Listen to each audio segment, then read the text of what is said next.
Bonjour, je voulais faire une petite vidéo sur le concept de la raison d'État et comment il s'applique au conflit ou à l'agression israélienne sur Gaza et l'impuissance euh, autour de cette agression et comment l'expliquer. On m'a posé la question encore jeudi dernier dans ma vidéo hebdomadaire. On m'a dit: «Mais comment ça se fait que les États ne réagissent pas à tant de destruction, de cruauté?» On ne comprend pas. En fait, il y a 2 niveaux d'analyse et de compréhension, ce que je dis de temps en temps d'ailleurs. Il y a le niveau humain, de chacun de nous, quel que soit son statut ou son niveau, et qui résonne en fonction des sentiments humains, de pitié, de solidarité, et cetera. Et puis, il y a un niveau étatique et c'est un niveau, dont les ressorts nous échappent. C'est-à-dire, il y a un État et l'État a des exigences particulières et donc on a inventé la notion, ou on a confirmé peut-être la notion de raison d'État. C'est-à-dire que lorsque l'État est en jeu, lorsque l'intérêt de l'État est en jeu, les autres sentiments, les autres choses, les considérations juridiques, culturelles, passent au deuxième, sinon au dernier plan. Voilà. Et les exemples historiques sont nombreux. Euh, vous savez, historiquement parlant, l'Europe chrétienne, au XVe siècle, il n'y avait même pas les protestants, il n'y avait même pas les guerres de religion.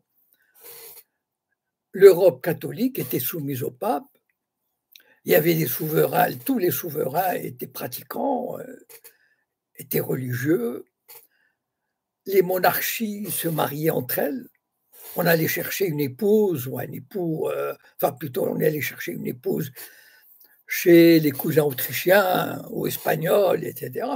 Et pourtant, ils se faisaient la guerre. Et parfois même en faisant alliance avec la Turquie, par exemple. Et il y a eu une épître fameuse qu'on appelle l'épître de Rotterdam, écrite par un prélat en 1430, leur disant: «Mais enfin, pourquoi vous vous faites la guerre? On est tous, pourquoi ne réglez-vous pas les conflits de manière chrétienne, par la négociation, par la compréhension? Pourquoi cette violence?» Oui, mais lorsque la raison d'État est en jeu, c'est-à-dire la consolidation, le combat contre, vous savez, à l'époque, les monarchies n'étaient pas encore tout à fait, non, n'avaient pas renforcé, consolidé leur pouvoir central. Bon, on connaît l'histoire, par exemple, du duché de Bourgogne, qui était aussi fort que le roi, ou presque. Et puis, il y avait des envies territoriales d'agrandissement. La France, en XVe siècle, n'était pas celle qui a continué à s'agrandir jusqu'au XIXe siècle, d'ailleurs, avec la Savoie, avec la Corse. Et puis, parfois, il fallait partir en guerre pour des raisons, toutes sortes de raisons, des raisons internes. Napoléon III avait fait la guerre désastreuse. Mais bon, en 1870, pour des raisons internes, etc. Et quand la raison d'État s'en mêle, on oublie toutes les autres considérations. Regardez tous les crimes de masse qui ont été commis par les États, l'impérialisme occidental depuis le XVe siècle, notamment sur le continent américain, sur le continent africain. Et voilà, donc en fait, lorsque la raison d'État, euh, c'est-à-dire, c'est quoi la raison d'État? C'est-à-dire que on veut, l'appareil d'État, il a pour objectif de consolider le pays intérieurement. Voilà. Et donc, c'est lorsqu'on applique ce principe, on comprend tout à fait que les alliés d'Israël s'en fichent, ou en tout cas, le problème des tués palestiniens, du génocide palestinien, passe au dernier plan. Voilà. Bien sûr, on verse une larmichette, c'est normal, mais on n'en a rien à fiche. Voilà, c'est-à-dire, on a un allié qu'il faut protéger. Bon, ce n'est pas le lieu ici de discuter en quoi il est allié, mais c'est un fait. Voilà. Maintenant, venons-en aux autres pays, et c'est là où on voit que la raison d'État joue aussi, c'est-à-dire les pays qui ont un intérêt direct, quasi direct, à défendre les Palestiniens. Prenons par exemple les pays arabes. Et puis après, et les pays musulmans, vous savez qu'il y a l'organisation de la conférence islamique, qui a à peu près 54 pays, et en dehors de quelques expressions de soutien, ou de plusieurs expressions de soutien, ou d'envoi de quelques aides symboliques, ces pays-là n'ont pas fait grand-chose pour arrêter le génocide. Pourtant, il suffirait, imaginez les 54 pays, dont les pays du Moyen-Orient, plus la Turquie, plus l'Iran, plus l'Indonésie, la Malaisie, l'Azerbaïdjan, enfin, vous imaginez tous ces pays qui auraient dit, si l'agression ne s'arrête pas, on arrête toutes les exportations. Alors, ça, c'est sûr que l'agression sioniste se serait arrêtée. Pourquoi ils ne l'ont pas fait? Prenons maintenant, par exemple, 5 ou 6 pays. L'Algérie, la Turquie, l'Iran, l'Azerbaïdjan, des pays en pointe pour la défense de l'arabité, de l'islam. Et pourtant, ils ne bougent pas. Ils n'ont pas bougé, réellement. C'est-à-dire, aucun pays n'a pris le moindre risque qui touche à sa souveraineté, à ses intérêts vitaux pour défendre la Palestine. Pourquoi? Parce que ceux qui sont à la tête de l'État, de ces pays que j'ai cités, et les autres d'ailleurs, hein, c'est juste, je voulais citer des pays qui sont engagés politiquement, diplomatiquement, etc., parce qu'il y a la raison d'État, c'est-à-dire il y a des impératifs étatiques qui les obligent à maintenir l'État dont ils ont la charge, à maintenir cet État dans le sens fonctionnel. Ils ont en charge, je ne sais pas moi, 50 millions d'habitants, 100 millions, 120 millions, il faut leur assurer la santé, l'éducation, l'économie, etc. Donc, ils ont des responsabilités au niveau étatique. Et donc, il se dit, je ne vais quand même pas mettre en jeu mon équilibre, mes équilibres généraux, économiques, sociaux, pour défendre un pays, certes, une cause défendable, mais qui ne me concerne pas directement. Moi, j'ai la charge et je sais quel est le prix à payer si je conteste l'impérialisme, si je prends des mesures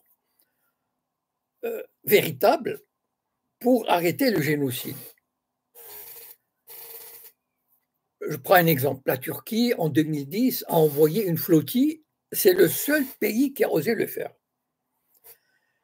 A organisé une flottille pour briser le blocus de Gaza en 2010.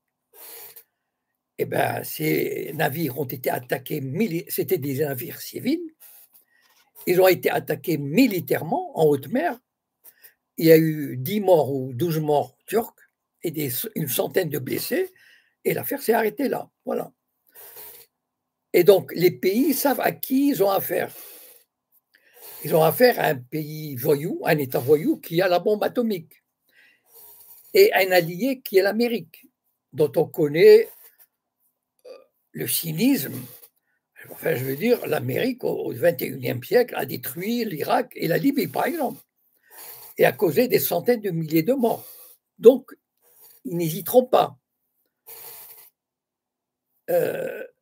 Donc, est-ce que ces pays arabes que je viens de citer, malgré leur sympathie, est-ce qu'ils prendraient le risque de foutre en l'air leur équilibre? La raison d'État leur dit non. Parce que vous savez, dans les relations internationales, il ne faut pas se leurrer, il n'y a pas de place pour les sentiments. Il y a une phrase célèbre dont j'ai oublié l'origine ou d'où elle est tirée. Les États n'ont pas d'amis, ils n'ont que des intérêts. Donc, voilà, malheureusement, c'est un fait, c'est un constat. Ça a toujours marché comme ça et ça marchera toujours comme ça. C'est-à-dire, on a des niveaux, l'organisation internationale est faite d'États, et si vous prenez l'histoire internationale entre États, ben, ça a toujours fonctionné comme ça. Voilà. Même par exemple, mettons, soi-disant le nazisme. Hitler, pendant jusqu'en 1939, on espérait qu'il allait détruire l'Union soviétique, l'URSS. Donc, on l'a caressé dans le sens du poil. Voilà, juste pour vous dire que, vous savez, quand les États disent oui, machin, le nazisme, c'est de l'arnaque. Voilà, il ne faut pas se leurrer. Maintenant, il y aurait un moyen de réagir contre ça. Et c'est là où il faut prendre exemple sur les sionistes. Vous savez, contrairement à ce qu'on pense, les juifs et les sionistes, enfin les sionistes ont apparu dans les années, enfin ils ont eu leur état en 48. Les juifs et les sionistes, jusque dans les années 50, ils rasaient les murs dans le monde. Ils rasaient les murs. Et aux États-Unis, ils rasaient les murs. Jusqu'en 67, le lobby juif était inexistant. Et même, il y avait de l'antisémitisme aux États-Unis. Je vais vous citer deux exemples. Jusque dans les années 50, il y avait un numerus clausus dans les grandes universités américaines, vous savez, ceux qui appartiennent à l'Ivy League. Ivy, I-V-Y. Et ça veut dire que les juifs n'avaient pas le droit d'avoir plus de 4 ou 5% dans ces universités-là. Ce n'est pas écrit dans la loi, mais c'était un fait connu et reconnu.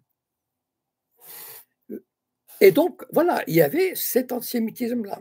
Il y avait, par exemple, et le deuxième exemple, c'est Françoise Sagan, qui avait écrit en 1951 Bonjour Tristesse. Elle avait 18 ans, le livre a fait, enfin bon, ça a été une explosion mondiale. Du jour au lendemain, elle est passée au rang de star. Elle a passé un mois aux États-Unis.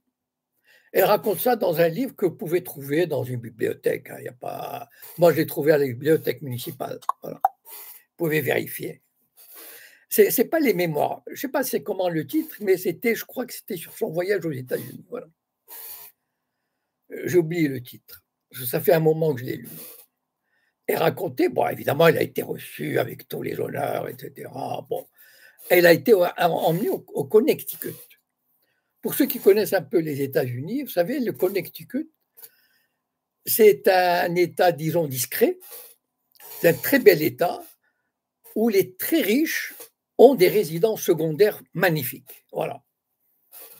C'est là où il y a les country clubs. Vous savez, les États-Unis sont très friands des country clubs. Et plus vous montez dans la hiérarchie sociale et financière, et plus vous pouvez appartenir à tel ou tel country club. Et donc, Françoise Sagan raconte qu'elle est arrivée à un de ces country clubs les plus huppés au Connecticut, et elle avait vu l'écriteau à l'entrée, ce country club n'est pas permis aux Juifs.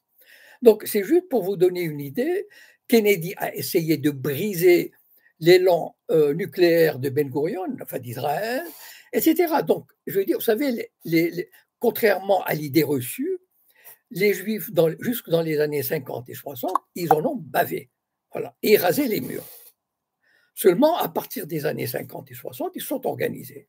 C'est leur droit, enfin, c'est leur affaire. Et moi, ce que je prétends toujours, c'est que les autres peuvent s'organiser de la même manière. C'est-à-dire, les Juifs ou les sionistes ont créé ce qu'on appelle le corps, ces agents d'influence, voilà, ou les sayanim. c'est-à-dire des dizaines de milliers de gens infiltrés et qui ont fait du bon boulot. Ce qui fait qu'aujourd'hui, quasiment, les pays occidentaux sont entre les mains des sionistes. Voilà. Eh bien, par exemple, comment ça se fait que le monde arabe, qui a des millions, des milliards, eh bien, peut créer une industrie du cinéma, des films, des documentaires sur la Palestine, sur ceci, cela, et même acheter des salles de cinéma pour qu'ils passent, acheter des scènes de télévision pour qu'ils passent, etc. Donc, il n'y a pas, pour contrer l'influence sioniste et briser cette raison d'État, parce que les États, si la Palestine représentait un intérêt pour eux, ils auraient arrêté le massacre. Mais comme ils ne présentent aucun intérêt, bon, ben voilà, c'est tout. Regardez les Houthis, on les respecte. Le Hezbollah, on le respecte. Parce qu'ils savent que, attention, là, vous allez avoir affaire à du solide, à du costaud. Et donc, moi, c'est mon combat depuis pas mal d'années. Bon, je dis à ceux qui veulent lutter contre les sionismes ou les sionistes, enfin, les Arabes, les musulmans et les Occidentaux qui peuvent être leurs alliés, de s'organiser et de renverser, ou en tout cas d'équilibrer avant de renverser le rapport de force favorable aux sionistes. Et c'est ainsi qu'on peut arriver à faire changer, c'est-à-dire que la raison d'État, le jour où la France se dira j'ai intérêt à défendre le monde arabe plutôt qu'Israël, à ce moment-là, on aura gagné. Voilà. Je vous remercie et à la prochaine.